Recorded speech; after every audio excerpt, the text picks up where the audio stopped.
நான் உங்க Sadagopan Ramesh, farmer Indian cricketer.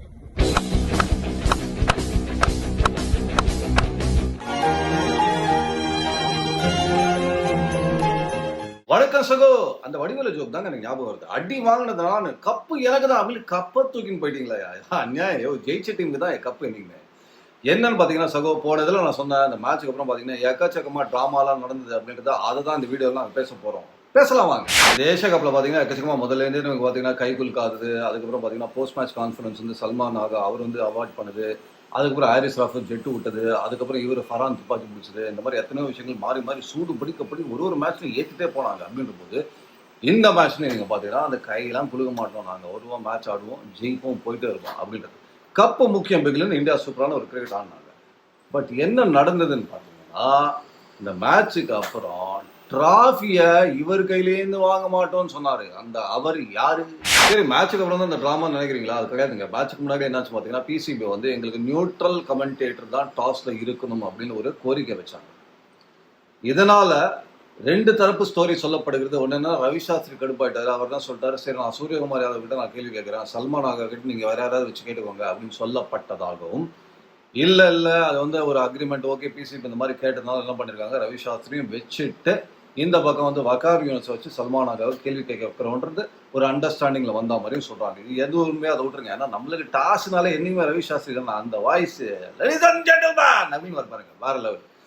Okay, அப்ப வந்து அங்கேயே ஒரு சூடு பிடிக்கிற விஷயம் வந்தாச்சு. மீண்டும் நான் கையெல்லாம் கொடுக்க மாட்டோம், சூர்யா அந்த பக்கம் பார்த்தாரு, அவர் அந்த பக்கம் பார்த்தாரு. ஓகே, இப்ப என்னன்னா மேட்சுக்கு அப்புறம் நடந்த விஷயங்கள் தான் ரொம்ப பரபரப்பான ஒரு விஷயமா இருக்கு. என்னன்னு பாத்தீங்கன்னா, இந்த டிராஃபியை நான் இவர் கையில வாங்க மாட்டோம் அப்படின்னு இந்தியன் பிளேயர்ஸ் தெளிவா சொல்லிட்டாங்க. அதன் காரணமாக அந்த அந்த ஃபைனல்ஸ் டிராஃபி இதெல்லாம் பாத்தீங்கன்னா 1 ஹவருக்கு டிலே, ஒரு பதட்டம்.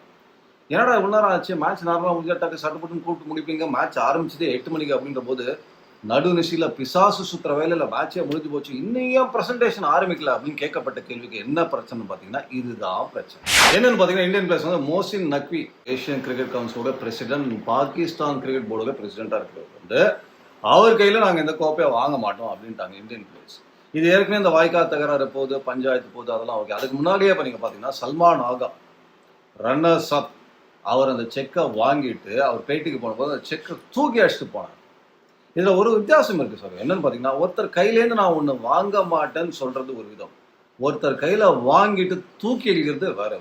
இதுல ரெண்டுத்துல பாத்தீங்கன்னா எது கொஞ்சம் போர் பிஹேவியர்னா செகண்ட் தான் நான் கண்டிப்பா சொல்றேன். அந்த ரன்னர்ஸ் அப் செக்கை கொடுத்த யாரும் பாத்தீங்கன்னா பங்களாதேஷ் கிரிக்கெட் போர்டு பிரசிடென்ட். அவருக்கு எப்படி இருக்கு யோசிச்சு பாருங்க. என்னதான் இருந்தாலும் உங்களுக்குள்ள வாய்க்கா தக்காரு சம்பந்தமே இல்லாம என் கையில ஒரு செக்கை வாங்கி அதை தூக்கி வச்சுங்க. அதுவும் ஏசியன் கிரிக்கெட் கவுன்சில், உங்கால் தான் பிரசிடென்டா உட்காந்துருக்காரு, அவங்க நடத்தின ஒரு டோர்னமெண்ட், அதுல நீங்க ரன்னர்ஸ் அப்பா வந்திருக்கீங்க, சம்பந்தமே இல்லாம பங்களாதேஷ் ஆளு நான் கொடுத்த செக்கை தூக்கி வச்சுட்டு போறீங்கன்னா எனக்கு எப்படி இருக்கும் அப்படி யோசிச்சு பாருங்க. என்ன சல்மான் ஆகா வந்து இந்த செக்கை வந்து அட்லீஸ்ட் அவர் பிளேயர் ஷாஹின் ஷா அப்ரிடி கையில கொடுத்துக்கலாம், அது எதுக்கு அந்த பேர் சொல்றீங்க அப்படின்னு தானே கேக்குறீங்க சார். ஒண்ணு இல்லக்கா, ஷாஹின் ஷா அப்ரிடின்னு சொன்னா நம்ம மைண்டுக்கு வருது என்ன, அந்த லெஃப்ட் ஆர்ம் ஃபாஸ்ட் போலிங் பயங்கரமா போகுவாரு அப்படின்றது நம்ம எல்லாருக்குமே தெரிஞ்ச விஷயம்.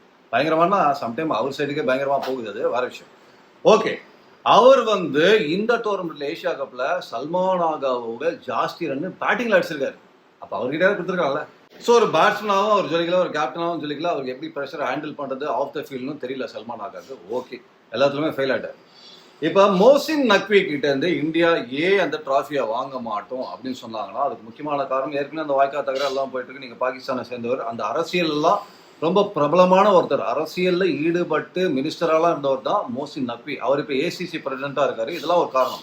அதை தாண்டி ஒரு காரணம் இருக்கு சார். என்னன்னு பாத்தீங்கன்னா, அந்த மேட்ச் நடக்கிறதுக்கு முன்னாடி மோசின் நக்வி எக்ஸ் தளத்துல ஒரு ட்வீட் பதிவு பண்ணாரு. என்னன்னு பாத்தீங்கன்னா, திருப்பி final day all the best பாகிஸ்தான்ல போடுறதுக்கு அவர் அந்த ஃபைனல் டேன்னு போட்டு இந்தியா வர்சஸ் பாகிஸ்தானுக்கு அவரோட பிளே சல்மான் ஆகா, ஷாஹின் ஷா அப்ரிடி எல்லாம் ஒரு பைலட் ட்ரெஸ்ஸை போட்டுட்டு பின்னாடி ஃபைட்டர் ஜெட்ஸ் நிக்கிற மாதிரி ஒரு பதிவை போட்டார்.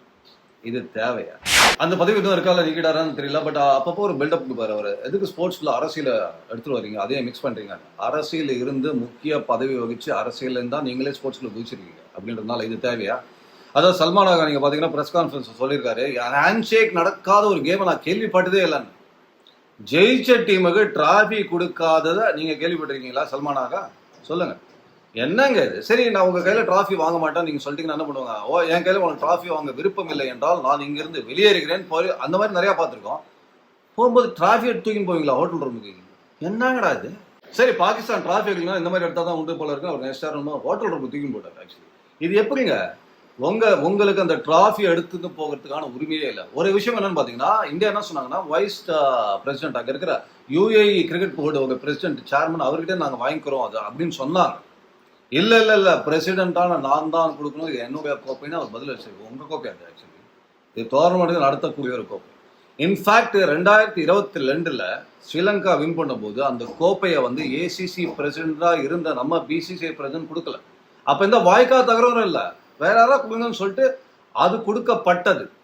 அப்படி இருக்கும்போது இது முதல்ல நடக்கிற ஒரு விஷயம் கிடையாது. இருந்தாலும் மோஸ்ட்லி நக்கி அது ரொம்ப பர்சனலா ஈகோயிஸ்டிக்கா எடுத்துன்னு தூக்கி போட்டாரு. ஆனா நம்ம பசங்க நான் கில்லாடி ஜான் ஆச்சு, நீங்க ஏதாவது ஒரு விஷயம் பண்ணீங்கன்னா அதுல டபுளா நாங்க பாய்வோன்ற மாதிரி இந்தியன் கிரிக்கெட் டீம் என்ன பண்ணாங்கன்னு பாத்தீங்கன்னா, இல்லாத டிராஃபி இருக்கிற மாதிரி ஒரு ஆக்டிங் கொடுத்து அதை வச்சு செலிப்ரேட் பண்றாங்க. எப்படின்னு பாத்தீங்கன்னா, இதுக்கு வதை போட்டது யாருன்னா நம்ம சிறுவன் சிங், ஹர்ஷ்தீப் சிங் போயிட்டு சூரியகுமார் யாதவ் கிட்ட அது பாருங்க, அந்த ரீல் ரொம்ப இன்ட்ரெஸ்டிங். போய் சொல்லிட்டு ரோஹித் சர்மா அந்த T20 வேர்ல்ட் கப்பை வின் பண்ணும்போது எப்படி அந்த டக் டக் டக்குன்னு எடுத்துன்னு வந்து ஸ்டெப்பா அந்த கப்பை வந்து வச்சு அதை செலிப்ரேட் பண்ணாம அதே மாதிரி நீங்க பண்ணுங்க அப்படின்னு சொன்னாரு. உடனே சூரியகுமார் யாதவ் என்ன பண்ணாரு, அதே வந்து டிராஃபி இல்ல கையில, ஆனா அதே மாதிரி ஆக்ஷன்ல உள்ள வந்து அந்த டிராஃபியை வந்து நாங்க உணர்ந்துட்டோம், கையில இருந்தானே இல்லைண்ணா, நாங்க டிராஃபியா மனசுல வாங்கியாச்சுன்ற மாதிரி ஃபீலிங்ல அவங்க செலிப்ரேட் பண்ணது சூப்பர். அதுக்கப்புறம் என்ன பண்ணாங்க, அந்த டிராஃபி இருக்கிற மாதிரி ஒரு எமோட்டிக்கான வச்சு எல்லாருமே பாருங்க ஏஷியா கப் வின்னர்ன்ற மாதிரி போட்டு கலக்கிட்டாங்க நம்ம பயப்பிள்ளைங்க. பிரஸ் கான்ஃபரன்ஸ்ல கேட்கப்பட்ட கேள்விக்கும் பாத்தீங்கன்னா, நீங்க ஜெயிச்சிட்டீங்க, அவங்களால உங்களுக்கு டிராஃபி கிடைக்கலையே அப்படின்ற மாதிரி நக்கலா ஒரு ரிப்போர்ட்டர் கேட்டிருக்காரு. உடனே சூரியகுமார் வந்து என்ன தெரியுமா அழகான ஒரு பதில் சொன்னாரு, ஒரு டீமை தான் மக்கள் எப்பவுமே ஞாபகம் வச்சுப்பாங்க மோர் தென் டிராஃபி. இது ஒரு சாம்பியன்ஷிப் சைடு அப்படின்றது அவங்க மனசுல ஆல்ரெடி ஏறியாச்சு. அதே மாதிரி எனக்கு உண்மையான டிராஃபிஸ் என்னோட ஆடின பிளேயர்ஸ், இந்த டீமுக்கு உழைச்சவங்க அந்த ஸ்டாஃப், இவங்களா தான் எங்களோட டிராஃபிஸ் அப்படின்னு சூப்பரான பதில் சொன்னாரு. Hats off in the sky. 7 முறை, அதாவது நீங்க பாத்தீங்கன்னா எல்லா மேட்சும் ஜெயிச்சிருக்காங்க இந்தியா, எங்கேயுமே தோக்கல அப்படின்ற போது ஒரு செம பர்ஃபார்மன்ஸ், எக்ஸ்பெக்டட் பர்ஃபார்மன்ஸ், நான் எதிர்பார்த்த பர்ஃபார்மன்ஸ், நம்ம எல்லாருமே எதிர்பார்த்த பர்ஃபார்மன்ஸ் இந்தியா சூப்பரா கொடுத்துருக்காங்க இல்லையா.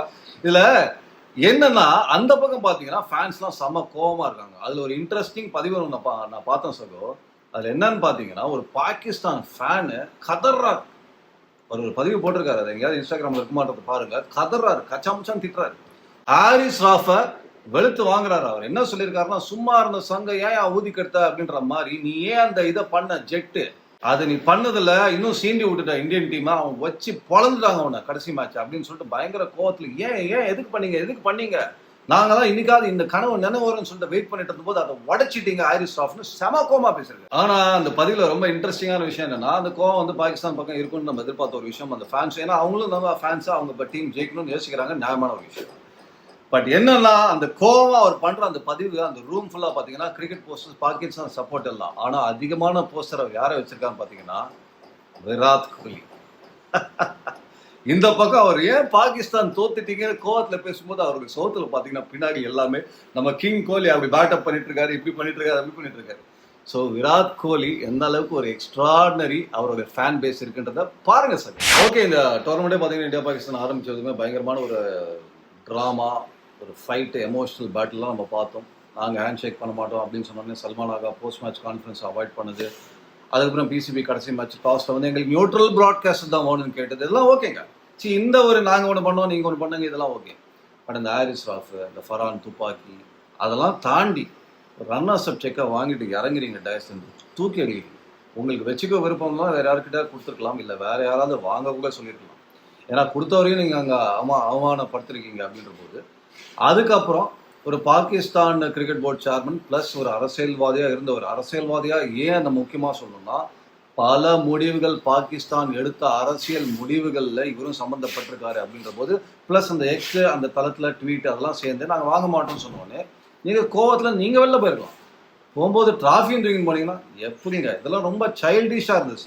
எனிவே சூப்பரான ஒரு மேட்ச், நல்லபடியாக இந்தியா ஜெயிச்சாங்க. சூப்பராக எல்லா மேட்சும் ஜெயிச்சாங்க. நான் சொன்ன மாதிரி எல்லா மேட்சும் ஒரு பதிவில் சொன்னேன், எல்லா மேட்சும் ஜெயிங்க, டிராஃபியும் அடிங்கன்னு சொன்னால் அதே மாதிரி சூப்பராக ஆட்டாங்க. அதாவது எனக்கு சாமி பட டைலாக் தான் ஞாபகம் வருது. என்னன்னு பார்த்தீங்கன்னா, ஒரு முறையும் எப்படியாவது ஏசியா கப் ஃபைனல்ஸ் வர முடியுமான்னு முட்டி மோதி ஆடி கடைசியில ஃபைனல்ஸ் வந்த உங்களுக்கு இப்படின்னா 145 கோடி மக்கள்ல இருந்து ஒரு 15 பேரை செலக்ட் பண்ணி அப்பப்ப அனுப்பிச்சு 9 முறை ஏசியா கப் அடிச்ச எங்களுக்கு எப்படி இருக்கும்? அந்த ஃபீலிங்ல தான் இருக்கும். எனிவே சகோ stay tuned and have a nice day and subscribe பண்ணுங்க, ஷேர் பண்ணுங்க, பெல் பட்டனை தட்டுங்க, டாக் டிக் டிக் எல்லாத்தையும் பண்ணுங்க. ஓகே.